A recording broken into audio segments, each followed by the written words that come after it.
ना अच्छे किए निजर ना अच्छे मुंड गुंजा घर बंचार राह खोजुवा एमती जड़े वृद्धा को निजर कर जड़े युवक 3 वर्ष है माँ भली सेवा जत्न सह परिवार आश्रय देते जो रक्त पर करदे वृद्ध बापा माँ को पुओ झील दूरे देती नवरंगपुर ए युवक सृष्टि कर उदाहरण।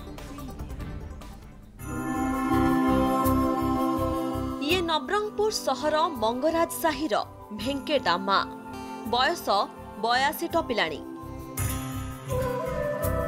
भेंकेट आमांक निजर बोली केही नाहंती।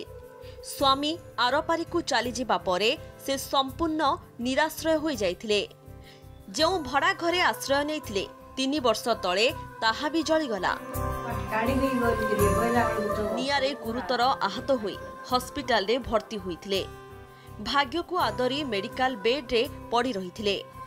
एपरि समय रे असहाय वृद्धा को मेडिकल रे भेटिथिले मीरा ऑटो साहिर एन शंकर। चिकित्सा कराइबा सह सेही दिनठू भेंकेट आमांक संपूर्ण दायित्व नेइछंती एन शंकर। के आपण के रहउछंती के नाम दिया गया मते तो घर परिवार के नांदी के नाम दी कोट रहउतिला गो मंगरा साइड कोन हला एठी असले घर पड़ीला एठी के रखछंती आपण अन्य लोक घर आसिक अच्छी तमर कोन लागि आके कोन लागिबे नै किसी लागि नै। 3 वर्ष हैला मीरा ऑटो साहिर एन शंकर को परिवार सदस्य पालटी जाइछंती भेंकेट आमा। परिवार स्नेह ममता तांकु बंचिबार देइछि नुआ राहा। पुअर एभली कार्य पाई बेस खुशी अछंती शंकर को बापा एन प्रसाद और माँ शशि रेखा। वृद्धा भेंकेट आमा एही परिवार को निजर करि नेइछंती। वृद्धांक सेवा करी बेस खुशी थिबा कहिछंती शशि रेखा।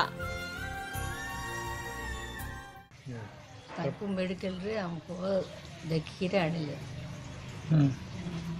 तांके कोन लागिबे तमरो और किछ लागिबे नै 3 वर्ष लागे।